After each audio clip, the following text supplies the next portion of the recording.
नमस्कार, भव्य भारत न्यूज में आप सभी दर्शकों का स्वागत है। हम चर्चा कर रहे हैं कि मेरा कल वैसा था, आज ऐसा क्यों हो गया। जिसके मन में यह भाव आ जाए कि मुझे किसी की जरूरत नहीं, जीवन के मार्ग में अपने दम्भ के अनुसार मैं तय कर लूंगा, जो अपने सांसारिक अहंकार और स्वार्थ में पड़ जाए, जिसे मात्र अपने पुत्र एवं परिवार की ही मोह रह जाए, जिसके लिए जीवन की सफलता का सारा मार्ग धन प्राप्ति का रह जाए, अपने व्यक्तिगत संबंधों को भी अपने निहित स्वार्थ के लिए इस्तेमाल करने लगे, वह दूसरों से द्वेष, घृणा, छल, कपट और दंभ भरा व्यवहार करने लगे, जिसके वचन हर बार बदलती रहे, अपने धर्म कर्म के प्रति प्रतिबद्धता ना हो, जिसे अपने साथी संबंधों के प्रति कृतज्ञता न हो, जिसे मात्र अपने स्वार्थ और लोभ को पूरा करने की जिद्द हो, जिसे मात्र अपने अर्थ लाभ तथा अपने सांसारिक पारिवारिक लोभ की चिंता हो, और जिसे रिश्ते नाते और सामाजिक मान मर्यादा की भी कोई परवाह न हो, तो ऐसे लोगों को अपने संबंधों से दूर ही हटा देना बेहतर होता है। उनके इस विचारों को उनके भगवान के हवाले कर देना चाहिए।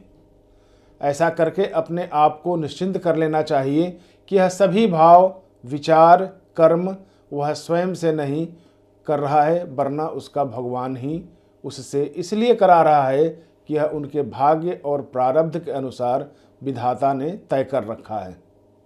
भगवान ही इन सब आसुरी प्रवृत्तियों और कर्मों का हिसाब भी अपने अनुसार करेगा, परंतु ऐसा करने से पहले ऐसे लोग अगर किसी कारण से जीवन में आ गए हों तो उनको आध्यात्मिक मार्ग से समझाते हुए पूरे मन से सुधारने की अपनी पूरी कोशिश करनी भी चाहिए। लेकिन यहाँ एक परेशानी और आ जाती है।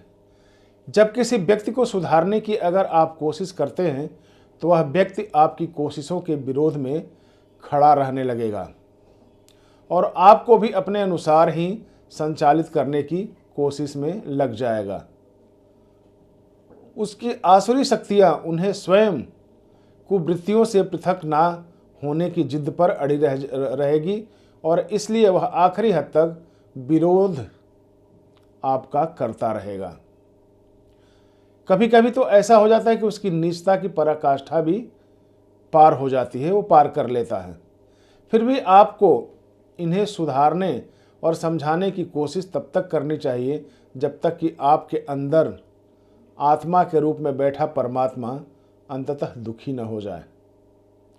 और जब ऐसा हो जाए तो सब कुछ परमात्मा के हवाले करके ऐसे लोगों को उन्हीं के हालत पर छोड़ देना चाहिए। उस व्यक्ति में इतना दम्भ भर जाता है कि वो कहने लगता है कि मैं सब कुछ कर सकता हूँ, तो फिर किसी से शिकवा शिकायत क्यों?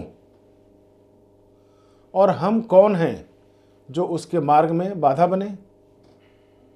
परमात्मा के सम्मुख होने का एक ही उपाय है और वह यह है कि तुम अपनी मर्जी छोड़ दो। तुम तैरो मत, वरना बहोगे। तुम तिरो, वह काफ़ी है। तुम अकारण ही किसी तरह का बोझ ले रहे हो, क्योंकि तुम्हारी सफलताएं असफलताएं तुम्हारे अहंकार के ही रोग हैं और तुम्हारी हालात वैसी है जैसा मैंने सुना है एक कहानी में। वह कहानी आप लोगों के सामने रखना चाहता हूँ। इस कहानी में बहुत ही स्पष्ट है कि एक रथ गुजर रहा था जिसके पहिए की कील पर एक मक्खी बैठी हुई थी। पहिया धूल में चल रहा था, बहुत धूल उड़ाता वह रथ जा रहा था। जब पहिए से धूल उड़ रही थी तो मक्खी ने आसपास देखा और कहा कि आज मैं बड़ी धूल उड़ा रही हूँ। रथ से उड़ रही है धूल, मक्खी कील पर बैठी है पर सोच रही है कि आज मैं बड़ी धूल उड़ा रही हूँ।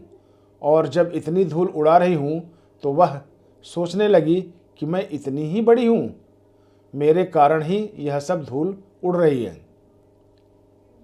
आप सफल भी होते हो उसके ही कारण है, उसी परमात्मा के कारण, उसके निमित्त के कारण।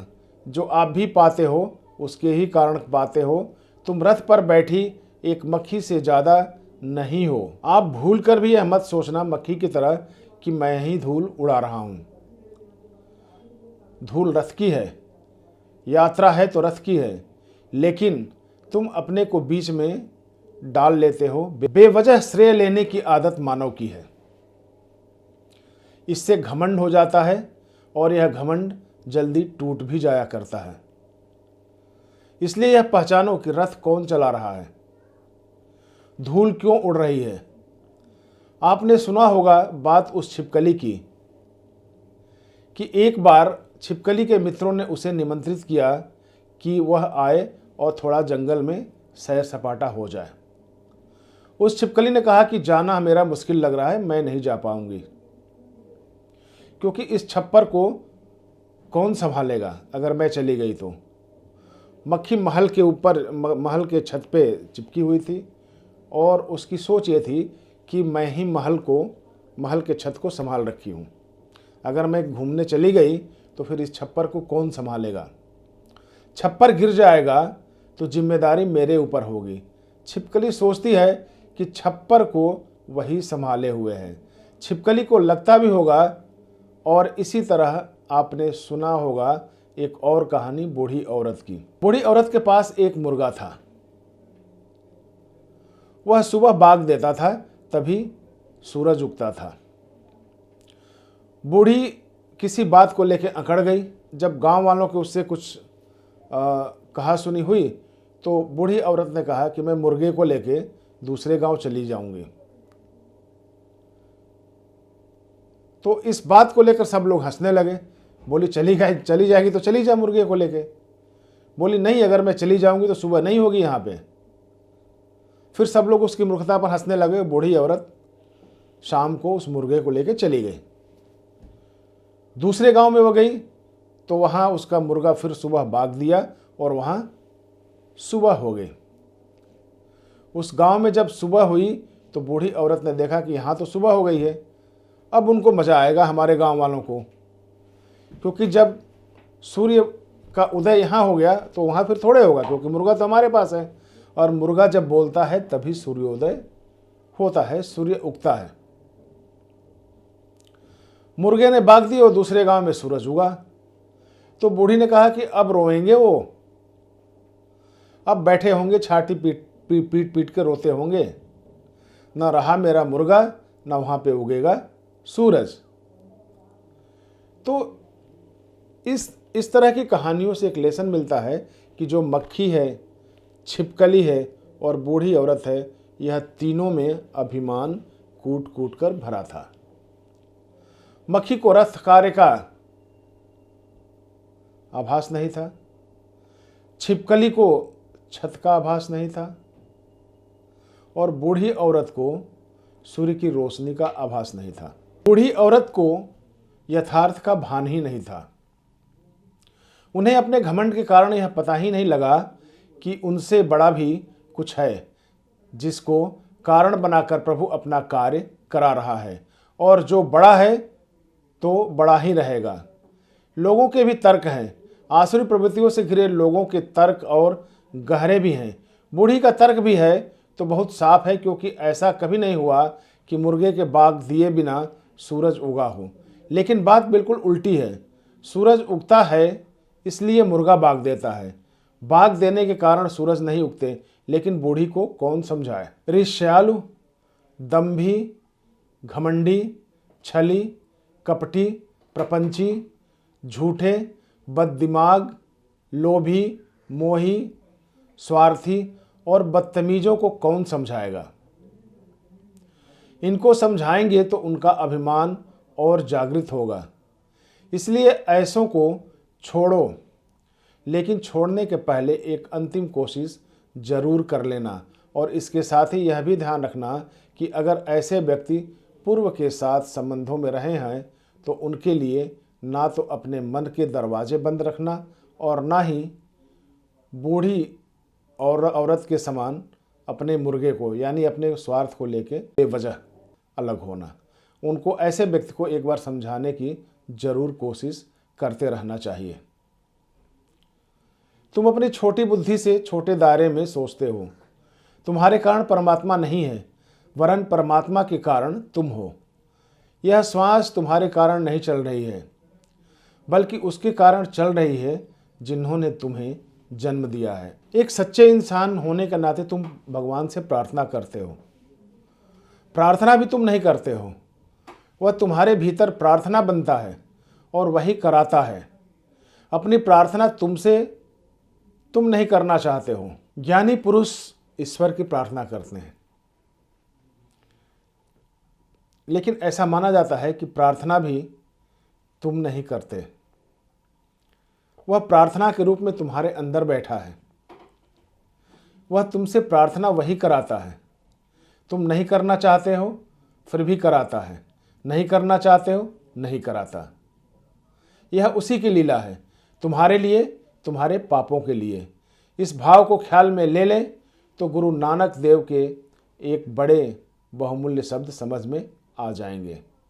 एक एक शब्द कीमती हैं, इसे गुरुवाणी कहा गया है। हुक्मी होवन आकार, हुक्मी न कहिया जाए। यानी कि हुक्म से आकार की उत्पत्ति हुई है, हुक्म को शब्द में नहीं कहा जा सकता। हुक्म का अर्थ ठीक से समझ लेना।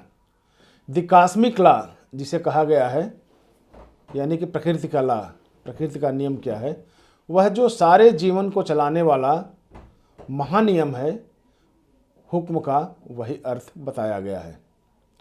हुक्म से ही जीवों की उत्पत्ति हुई है और हुक्म से बड़ाई मिलती है। हुक्मी होवन आकार, हुक्मी न कहिया जाए। हुक्मी होवन जी, हुक्मी मिले बड़ियाई। तुम जीतो तो यह मत समझना कि मैं जीत रहा हूँ, और अगर तुम जीत में ही न सोचोगे कि मैं जीत रहा हूँ, तो हार में भी तुम पाओगे कि मैं नहीं हार रहा हूँ। वह जीतता है और वही हारता है, उसका ही खेल है। इसलिए सनातनी इस पूरे जगत को लीला कहते हैं। लीला का मतलब है हारता भी वही है और जीतता भी वही है। इस हाथ से जीतता है, उस हाथ से हारता है, लेकिन जीतने और हारने वाले बीच में ही सोचने लगते हैं। उपकरण हैं जो निमित्त हैं, जो साधन हैं, वे समझ लेते हैं कि हम करता हैं। वह इस अभिमान से घिर जाते हैं कि मैं कुछ कर सकता हूँ, कर लूँगा, मुझे ज़रूरत नहीं किसी और की। श्री कृष्ण अर्जुन को गीता में कह रहे हैं कि हे अर्जुन, तू व्यर्थ बीच में अपने को मत डाल। वही कर रहा है, वही करवा रहा है। यह युद्ध उसका आयोजन है। जिनको मारना है वह मारेगा, जिनको बचाना है वह बचाएगा। तो यह मत सोच कि तू किसी को मारने वाला है या तू किसी को बचाने वाला है। श्री कृष्ण पूरी तरह गीता में जो कहते हैं वह सत्य है। सभी मानव जाति को सत्य के करीब रहना चाहिए और सत्य की खोज में लगे रहना चाहिए। तभी उसको अपनी ज़िंदगी, अपने मकसद और अपने मन के यथार्थ का पता चल पाएगा। आज के इस एपिसोड में इतना ही, फिर अगले एपिसोड में फिर मिलेंगे। तब तक के लिए नमस्कार।